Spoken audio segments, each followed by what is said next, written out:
Long ago in the land of Egypt, when great temples touched the sky and the Nile flowed like a living god, there lived a people who suffered under the rule of a powerful empire. The Hebrews were growing in number, and the king of Egypt began to fear them. "Too many of them," the king declared one day. "If they become stronger, they may rise against us." His advisors whispered cruel ideas, and soon a terrible decree spread across the land. Every Hebrew boy born would be thrown into the river. Fear filled every home. A mother's courage. In a small house near the river lived a woman named Naomi, her daughter Lyra, and the newborn baby boy. Soldiers were moving from house to house. Naomi held the child tightly. "Please don't cry," she whispered. "They must not hear you." Outside, footsteps echoed on the streets. Lyra looked at her mother with frightened eyes. "Mother, will they come here?" Naomi took a deep breath. "If they do, you must hide. Promise me." "I promise."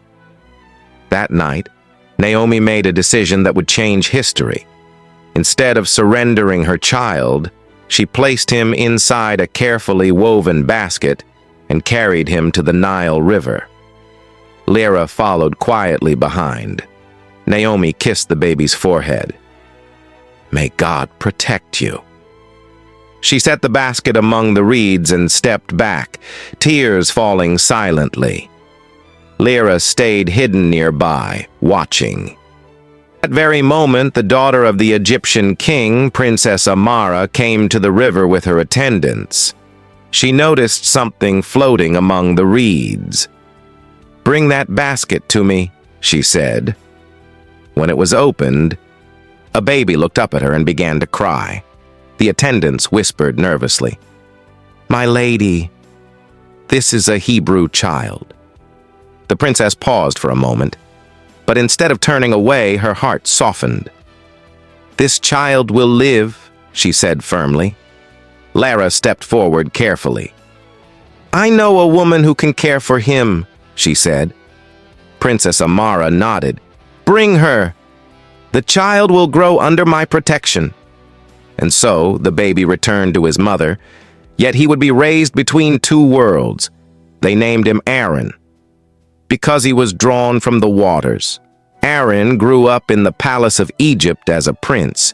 He learned the language of power, the discipline of warriors, and the command of leaders. But something inside him never felt complete. Whenever he looked beyond the palace walls, then he saw the Hebrews working under harsh conditions.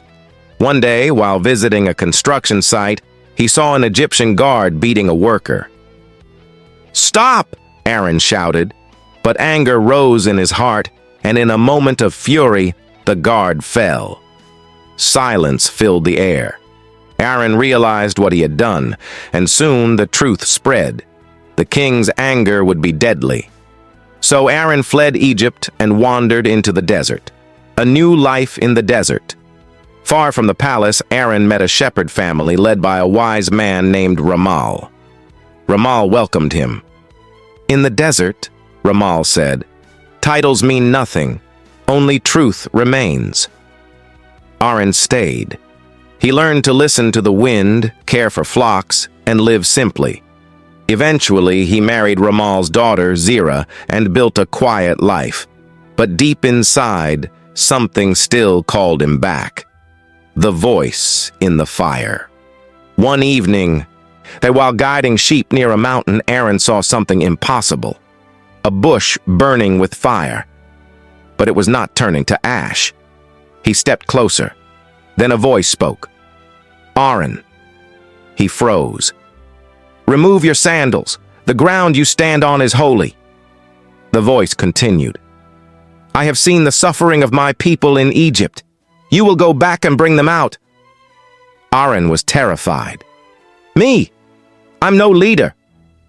But the voice answered, "I will be with you." Aaron returned to Egypt with his brother Darren beside him.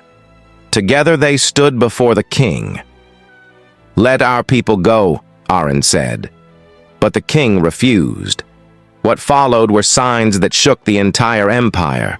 Rivers turned strange. Storms struck the land. Darkness covered the sky. Yet the king's heart remained hard. Until one final night changed everything.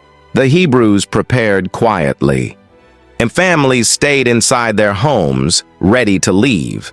And before morning came, the king finally broke. "Leave," he ordered. "Take your people and go." After generations of suffering, freedom had begun. As the people walked out of Egypt, Aaron looked back at the land where his story had started. The river had saved him once. Now he was leading an entire nation toward a new future. And that was only the beginning.